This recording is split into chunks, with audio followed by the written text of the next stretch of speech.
So yun mga best, no, nandito tayo ngayon sa may Eco Drive Plaridel branch para dito sa may Motorstar Idol 110 version 3. Napadaan lang ako dito sa lugar nila, pero naispatan natin itong bagong motor sa paningin ko. Hindi ko alam kung bago sa paningin nyo, pero para sa akin bago siya. So ngayon 2022, baka trip nyo yung mga ganitong style. Maangas din siya para sa akin. Meron siyang parang, basta kayo na lang mag-comment kung ano yung kamukha niya dyan sa comment section. Sa mga gustong kumuha nito at sa price niya at sa kanyang contact number dito. So nandyan sa description box yung kanilang contact number at yung price nito.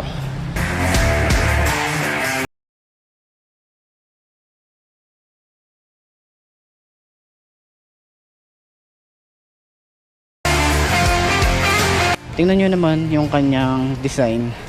Ikot ko muna kayo ng mga bilisan. At bago natin i-walk around talaga at bigyan ko kayo ng detail para dito sa motor na to. Diba? Ayan, para sa kanyang headlight, mapapansin natin dito, stylish din siya para sa akin. Pero yung kanyang headlight is halogen bulb, pati yung kanyang signal light is halogen bulb. Yung kanyang design, ma-appreciate natin dito yung style niya, no? Ito ay glossy finish. Maganda yung paint niya, lalo na yung pagka-red nito. Pag natatamaan siya ng sikat ng araw, yeah, meron siya mga glitter effect dyan. Pero dahil nga medyo makulimlim, hindi natin siya masyado makita. Yan yung design niya, combination ng black and red. Dito sa part na to, meron siyang hawig parang well 125. Hindi ko alam kung medyo hawig sila, diba? Comment nyo nga sa baba. Kasi yun yung nakikita ko sa kanya. Akala ko nung una well 125 siya, pero hindi. Idol pala, no? Pagbaba natin, meron siyang Motorstar, yung logo nila. At dito, yung details niya rito sa baba, may mga lining yan. Ma-appreciate mo yung mga maliliit na details na meron siya.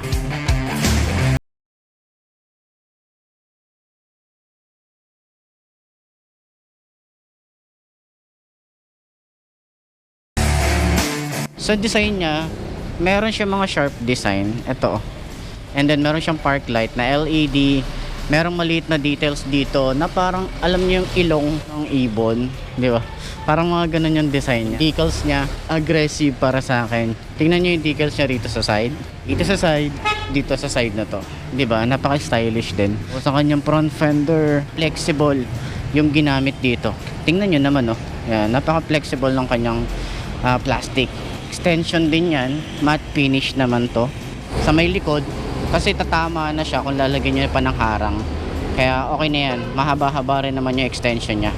Tsaka iwas putek din yan. Pero matatalsikan pa rin talaga yan. Pero at least, less na lang yung tatalsik na putek, diba? So air cooled din naman to, Euro 3, 110cc, carb type.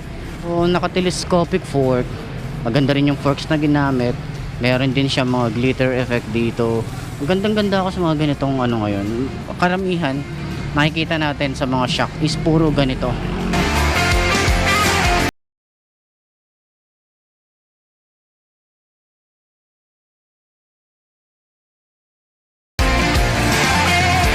Spoke wheels at yung size dito sa harap is 2.5 by 17. Ganda rin yung tires niya. Kahit ilong ride nyo na to, okay na rin to. Ito naman sa harap is naka disc brake, naka dual piston caliper naman to. Yung style naman dito, meron siya maliliit na details dito, kaya ma-appreciate mo. Yung talagang itsura niya is parang ibon or eagle kung tutuusin. Dito sa side, yan yung design niya dito. Open naman to para dun sa kanyang carburetor. Ayan, mas madali siyang i-adjust dito. Yung design niya rito, makikita nyo, may mga may mga palubog yan. Ayan, may mga palubog din yan dito. Tapos yung design niya rito, diba? Stylish talaga siya. Ayan, dito naman sa makina niya, merong naka-emboss dito na Motorstar. And then yung kanyang rear brake pedal. So smooth naman siya. Yan, makapal din yung metal na ginamit dito. Tsaka malapad din yung tapakan dito. So sa kanyang foot peg,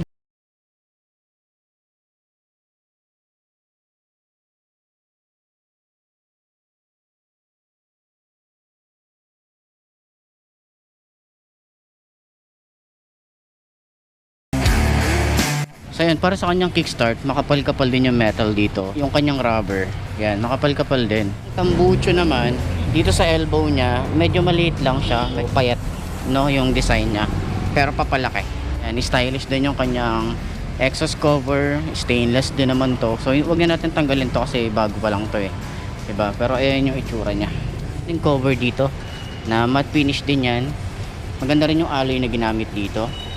So para sa kanyang foot pegs dito sa angkas, makapal yung goma. Tapos yung pintura dito na glossy gray na may mga glitter effect yan.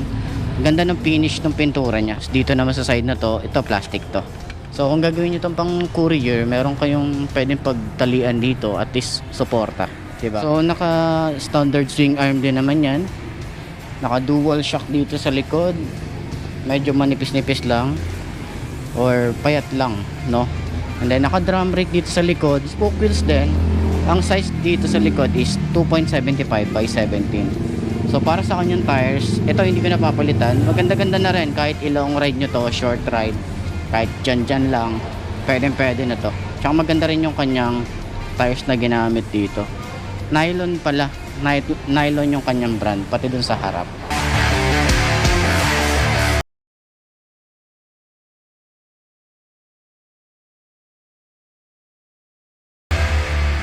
Yung kanyang grab bar na may gomo to, no? Tapos parang carbon fiber looks yung design niya rito. So sa kanyang tail light is halogen bulb, pati yung kanyang signal light is halogen bulb din. So meron din yung mga chrome design, kaya maganda rin yung effect niya. Kagandahan yung kanyang reflector dito, talagang sumasabay dito sa kanyang tail light. Para dito sa kanyang fender sa likod, yan, so flexible din naman siya, matte finish. And then yung lagay ng plate, so para sa akin, advice ko lagi, lagyan nyo ng bakal na suporta para at least doble yung suporta para dito sa plate natin. Meron din naman tong chain cover, ayan, flexible din siya, maganda-ganda rin.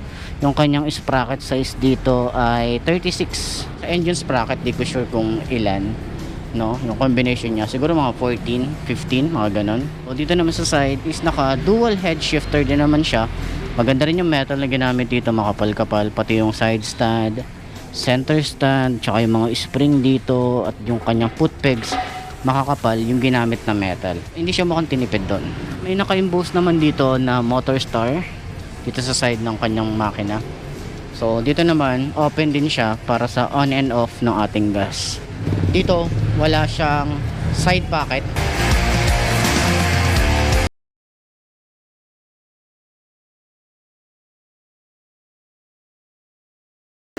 Okay din naman yung kanyang susi, malaki-laki din.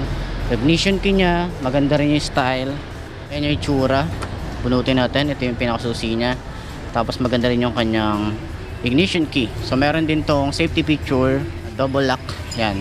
Position nyo ng ganyan, tapos susian nyo, tapos ilock nyo rito. Then pwede nyo siyang buksan gamit yung susi nyo. Yan, pwede nyo ganyan, 'di ba? So hindi na siya masususian. Kaya ingat-ingat tayo sa mga parking, no? Kung magpa-park tayo sa mga mall or kung saan-saan, at least doble yung ating yung safety feature niya, no? Double lock niya lagi, okay? So dito sa body niya, open naman to para sa aerodynamics niya. Kabilaan naman yan. Pwede nyo pang paglagyan to ng parang grills. Yan, yung may nilalagay dito eh. Alam ko merong nabibili sa mga aftermarket na ganon. Yung design dito, di ba, para talaga siyang well 125 yung itsura niya. Yun yung nakikita ko sa kanya. Pero analog type yung kanyang panel gauge.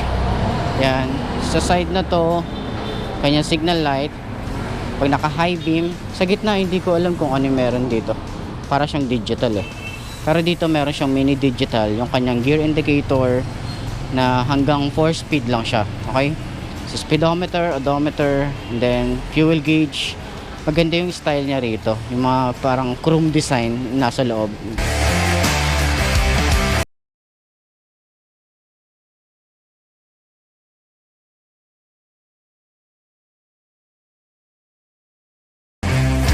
So dito sa side, yung kanyang park light and headlight and electric starter. So sa lever na ginamit dito, di ko na siya papalitan, makapal-kapal na rin to. Tsaka yung grip na ginamit, makapit na siya. Pwede nyo na rin itong paglagyan ng bar and side mirror. So sa kanyang throttle, mababaw lang, smooth lang din. Dito naman sa side is semi-automatic nga pala to. So sa mga naghahanap dyan ng declutch Di ko alam kung pwede nyo i-convert to, no? Pero yan, makapit din naman yung grip dito sa side. High and low. So wala siyang flasher or pass beam. Busina, signal light, and choke. Yan, balik nyo na lang. So, yan yung design niya rito. Diba? Stylish din talaga siya kung tutuusin. So dito naman sa upuan niya, malambot-lambot din. Yung foam na ginamit dito, gusto ko yung pagkalambot niya. Hindi siya yung sobrang lambot, hindi siya yung sobrang tigas. Saktuhan siya. Ganyan siya pag diniinan mo. So maganda sa long ride yung mga ganyan. Pero syempre, sa tagal ng biyahe, every 2 hours, pahinga rin kayo. Okay? Yung leather na ginamit dito, okay. Looks premium. Tsaka yung mga stitches dito. Yan, maganda rin pagkakatahe. Dito rin sa side na to. Then meron siya naka-emboss dito na Motorstar. So hanggang dito sa may OBR, kapal-kapal.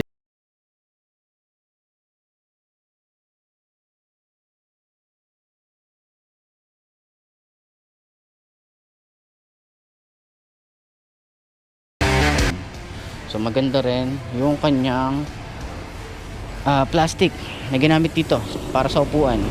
At least meron kayong mapaglalagyan dito ng mga malilit na tools or basic tools. Yan, dito rin nilalagay yung battery.